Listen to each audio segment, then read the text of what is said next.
आज आपको मैं कपास की खेती के बारे में कुछ रोचक बातें बताने जा रहा हूँ, जिसे जानकर न केवल आप गौरवान्वित महसूस करेंगे, अपितु आप कपास की खेती कर बढ़िया मुनाफा कमाने की तरफ अग्रसर होंगे।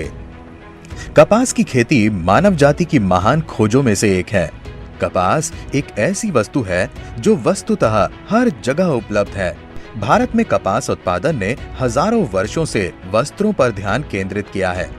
कपास का उत्पादन कुशल और अकुशल श्रम दोनों के लिए महत्वपूर्ण रोजगार पैदा करता है। इस प्रकार देश की अर्थव्यवस्था को मजबूत करने में कपास मदद करता है।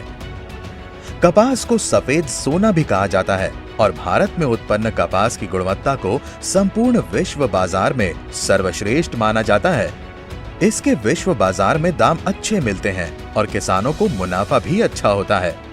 आइए अब मैं आपको कपास की खेती में पौधों की विशेषताएं एवं रख रखाव के बारे में कुछ रोचक बातें बताता हूँ। कपास अपने आप में एकमात्र ऐसी फसल होती है जिसमें वनस्पतिक विकास यानी पौधों में शाखों का बनना, जड़ों का विकास होना इत्यादि के साथ साथ फूल और फलों का निर्माण एक साथ होता है। पौधों के विकास की इस स्टेज में पोषक तत्वों की कमी को ध्यान में रखते हुए हमें पोषक तत्वों की आपूर्ति समय समय पर अवश्य करते रहना चाहिए।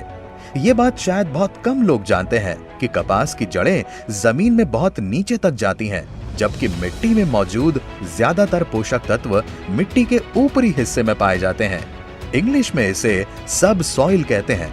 इसलिए यह जरूरी है कि कपास की फसल को ऊपर से पोषक तत्वों की आपूर्ति मिलती रहनी चाहिए। हमने अक्सर ये देखा है कि कपास के पौधे में कई प्रकार के पोषक तत्वों की कमी को हमारे किसान भाई बीमारी समझ लेते हैं और जानकारी की कमी के कारण सही समय पर पोषक तत्व ना प्रदान होने के कारण फसलें खराब हो जाती हैं। उदाहरण स्वरूप हमने अक्सर कपास के पत्ते लाल होते हुए देखे हैं, पर यह बहुत कॉमन सी बात है जो कपास की हर ब्रीड में दिखाई देती है। और आपको जानकर आश्चर्य होगा कि ये कोई बीमारी नहीं, असल में ये पत्ते मैग्नीशियम की कमी के कारण लाल हो जाते हैं, जिसका आगे जाकर पैदावार पर असर पड़ता है।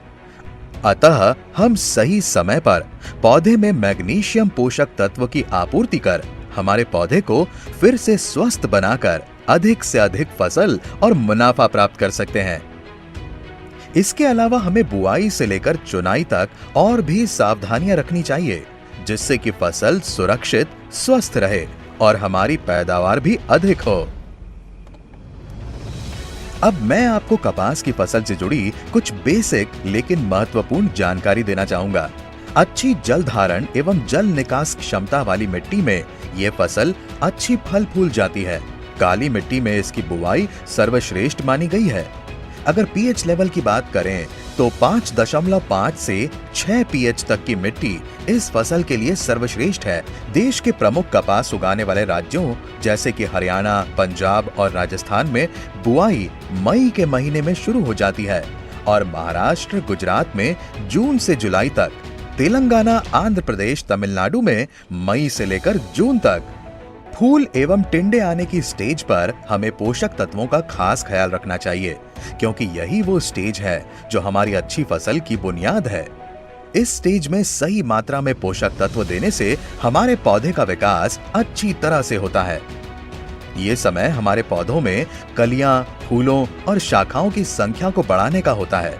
इस समय पोषक तत्वों को देने से हमारे पौधों में बीमारियों से रोकथाम होती है और पौधों में कपास के टिंडों की सुरक्षा होती है। हमारे पौधे में एक समान टिंडों की पर्याप्तता एवं उन्हें विपरीत परिस्थिति में गिरने से बचाने की शक्ति प्रदान करता है। कपास के फूलों का गिरना एक बड़ी समस्या माना जाता है। इसका सीधा परिणाम फसल के उत्पादन पर पड़ता है। हम किसानों को ये सलाह देते हैं कि फूल बनने की अवस्था में लिक्विड खादों का इस्तेमाल जैसे लिक्विड बोरोन के स्प्रे से इस समस्या से काफी हद तक निदान पाया जा सकता है। इसलिए जरूरी है कि किसान अपनी फसल का प्रबंधन वैज्ञानिक तरीके से करे, अच्छी क्वालिटी के बीज और खाद का प्रयोग करे, कोशिश करें कि फसल को संतुलित पोषण दें। यह किसान और मिट्टी के हित में है। अच्छी फसल की बुनियाद अच्छी उपज की तरफ जाती है। आगे भी ऐसे वीडियो देखने के लिए और हमारे वीडियो को लाइक करें, हमारे चैनल को सब्सक्राइब करें। आपके प्रश्न हमें कमेंट सेक्शन में लिखें।